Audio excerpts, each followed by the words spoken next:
What is the most powerful combination? Peanut butter and jelly? A burger and fries? Brady and Gronk?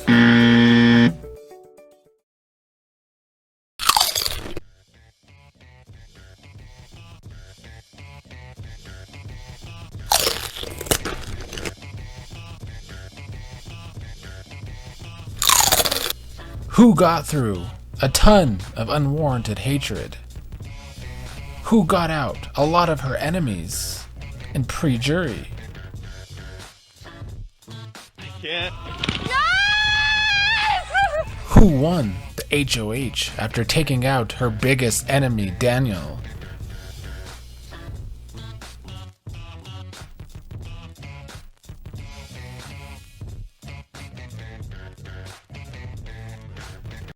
Doing this late, the only time I have time to do so, but I have to talk about Taylor's HOH. I'm still traveling, but doing my best to keep up with this mess of a season. My audio is also going to be ass for the next week while I am fucking traveling, so I'm just going to have to deal with it. It's driving me insane, actually, but I'm going to have to deal with it. Taylor won the newest HOH, the wall competition. She pulled through right after eliminating Daniel. Of course, Daniel in his exit interviews, by the way, never took any responsibility. I knew this man was delusional. His family is delusional. I don't know if he will ever take responsibility for his actions.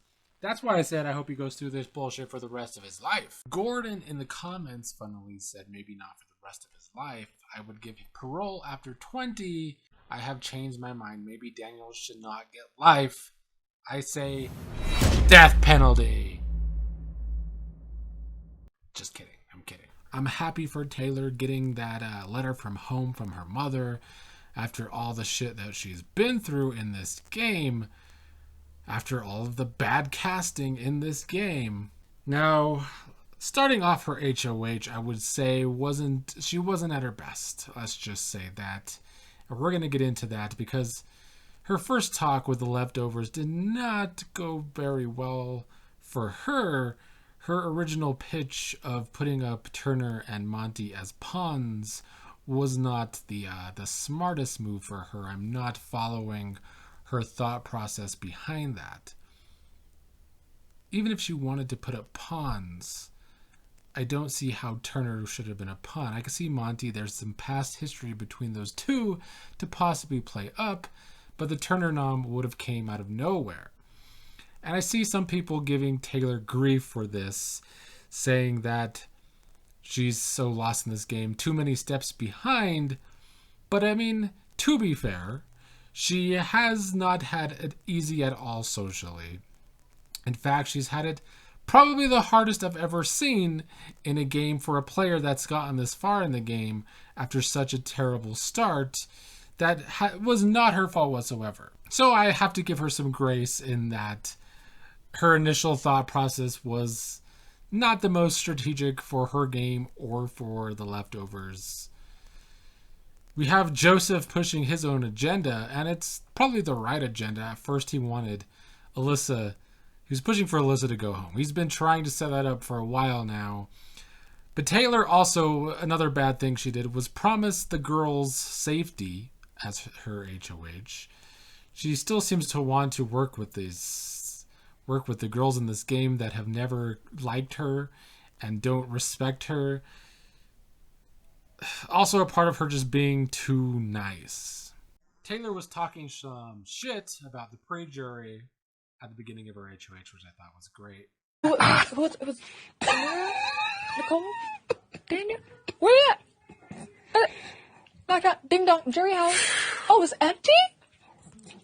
There was another great moment when Alyssa was coming up to the HOH room and Taylor and Joseph are trying to keep up this fake showmance of theirs. Taylor snapping at Joseph to get next to her was also pretty entertaining. Someone start a random combo. Yeah. What's up? Hey. Yo. Joseph is getting a lot of flack over the past 24 hours, and some of it is warranted. I've talked up Joseph's game. I've said in the past when people were saying he's doing too much that he wasn't. This time around, he's doing a little too much for me. But I get it. I've talked about so many times on this channel why big alliances suck. Well, this is a perfect example of Joseph trying to play his own game, but when you're in an alliance of 7, you're handcuffed to that alliance, you could only do so much. Joseph trying to play both sides socially, something he's become very great at. Of course he wants to still do that. But how does he maneuver that while attached to this gigantic alliance? That becomes a problem for Joseph at this point. Joseph needs to do what is best for his game, and this does seem to be best for his game. Why wouldn't he want to keep Indy and Jasmine around to people that will listen to whatever he says going forward, most likely? It's a dangerous game, though, because you can't make too many promises to these people or you're not going to get jury votes in the end. He seems to also want to pull Taylor into this, playing both sides with him to try and get on better terms with Jasmine and Indy. Something that I also think would actually work for Taylor, because let's be honest here. The fact is that Taylor is not going to win in the end against majority people in her alliance. If she goes to the end with other leftovers, Taylor is not going to get the winning votes. The only argument could be made for Brittany. If she's next to Brittany, maybe some of the girls hate Brittany more. Maybe some of these terrible men like Terrence hate Brittany more than Taylor. At this point, I don't see that happening. But other than Brittany, I don't think she can go to the end with another leftover and win the game. So it's not the worst thing for Taylor to go along with Joseph's plan. I know Taylor fans are freaking out that this could mess up her HOH. And a part of it could, which I will get to more here in a second. But Taylor trying to get closer to Indy and Jasmine, even if it's probably all for naught. Taylor, in her gut, has the right idea to keep Jasmine around longer. And even Indy, I would say even more so. Taylor goes to the end with Indy, she wins the game. If Taylor goes to the end with Jasmine, I think she also has a very good shot of winning the game. So her gut, she has her own personal reasons. She doesn't want to target another black woman like she targeted Amira earlier in the game because of the history of this game and the social dynamics between it. Even though these girls have shown no interest in working with Taylor this entire time, but in her gut, she is actually right, because keeping them around longer can benefit her game if she could somehow get to the end with one of them. That includes Terrence as well. She's been wanting to get Terrence out of this game because he's so fucking disrespectful. She's been trying to be his ally for so long in this game, but Terrence has only wanted to work with men, and he's played such a fucking awful game. He's one of the worst players this season, even though there's been plenty of good players. I still have to laugh because the first 2 weeks I was seeing so many people hyping up Terrence as some great fucking liar who's good at the game. Please, I've been telling y'all like it is about Terrence this entire time. He's not good at this game. Maybe a good liar, but he lies just to lie. No strategy to it whatsoever. Jasmine's another one. Jasmine can be so great at playing people, like acting so nice to people and then going behind their back talking shit. If she would have actually used that ability for good at this game, she could have been a great player too, but instead she was catty, petty, and just super insecure, and her game has been shit this entire time. Now where Joseph is going wrong, and where I definitely have to give him shit, is him volunteering to be a pawn next to Terrence. I'm not following the thought process completely, because he could possibly go home if the leftovers were to turn on him in that scenario. I have a complete hard time seeing that happen. I don't think production wants a leftover to go home this week on Taylor's HOH, so I think production would try their best to keep that from happening. But I still don't think it's never smart to offer yourself as a pawn in these scenarios. Has Joseph not been paying attention this season? Did you not see what happened to Pooch and Nicole? So Joseph going wrong in that. And I also have to give him shit because I gave Michael and Brittany shit for going through too many illogical scenarios. When Joseph's being logical going through strategy, I'm all for it. But when he starts doing a little too much illogical scenarios and just starts to overthink, I gotta call him out for that. Jasmine continued to show her ass about her crush on Joseph, saying that she should have came into this game single. You know, the married Jasmine saying this. She's been saying a lot of sketchy shit recently when it comes to Joseph. Alyssa's been talking with Kyle about how Indy and Jasmine are so mean. I feel like Alyssa's trying some sort of redemption here for her character on this season. But you know, Alyssa's done nothing but hang out with these supposedly mean women, Indy and Jasmine, since the beginning of this game. So what kind of person does that make Alyssa, I wonder? Monty was one of the people that got Taylor on track at the beginning of this HOH for her. So I have to give Monty some credit. He might be having one of the best weeks so far this week because he came into this week as a big target. And Monty has every reason to be upset with Joseph and Kyle still trying to play both sides because it just makes Monty and Michael bigger targets for the outsiders, the convenience store, whatever you want to call them. So Monty wanting to draw the line in the sand so other targets can be known as well works for Monty.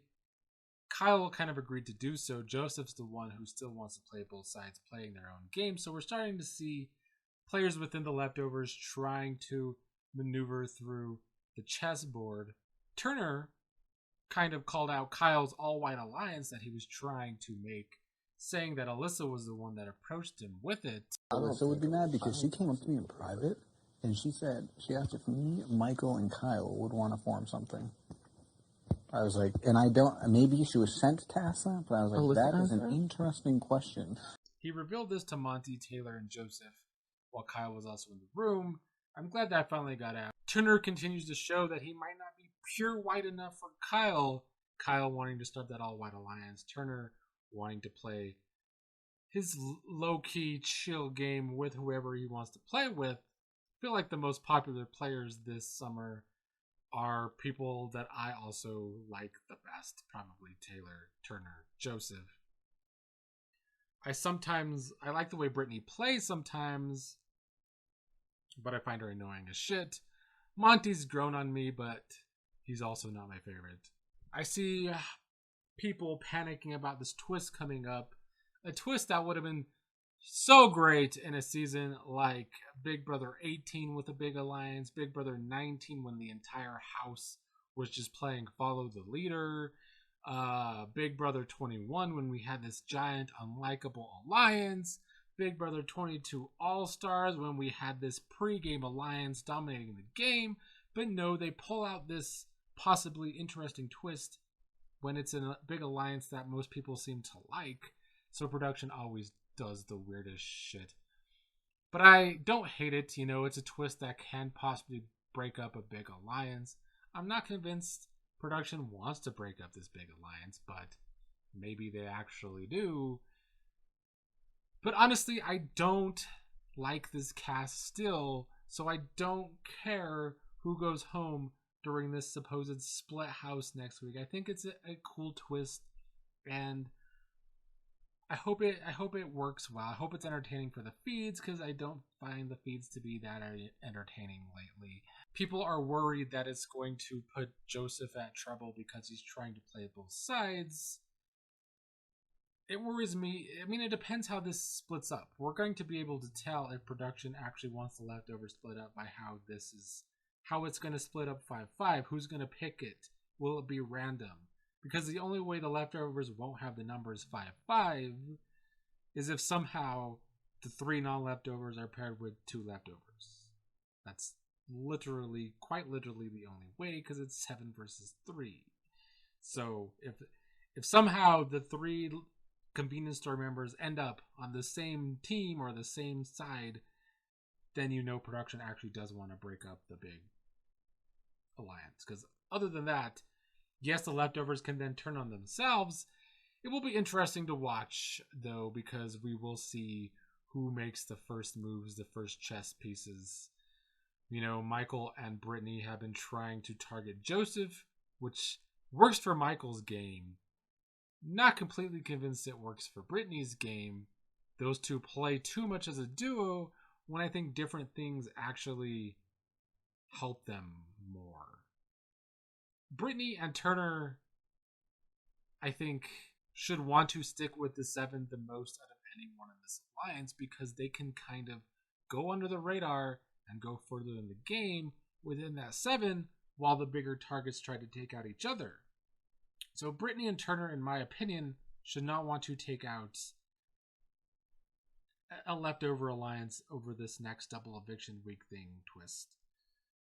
But Brittany goes along with Michael maybe a little too much, even though I feel like she gets her position in the game sometimes, but she has those mini spirals so much that I don't know. Sometimes she's all over the place. In one of their scenario marathons where they go over all the extremes, Michael and Brittany did talk about the fact that Joseph is overplaying this week, which he is.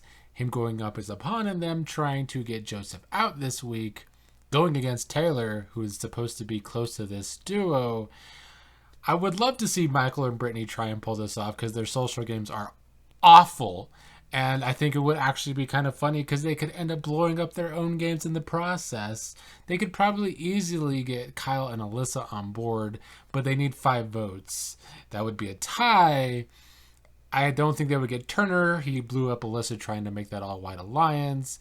I don't know if they could out-talk. It depends, I guess, who Joseph is up against. If it's Joseph versus Indy, which I think some people think this is the better scenario for Joseph, I don't think that.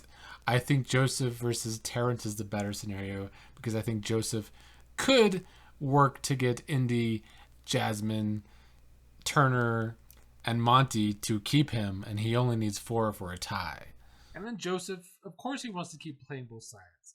I think Joseph's social game could get him out of trouble next week if he doesn't somehow convince Taylor to put him on the block this week and he gets voted off before he even gets to that twist.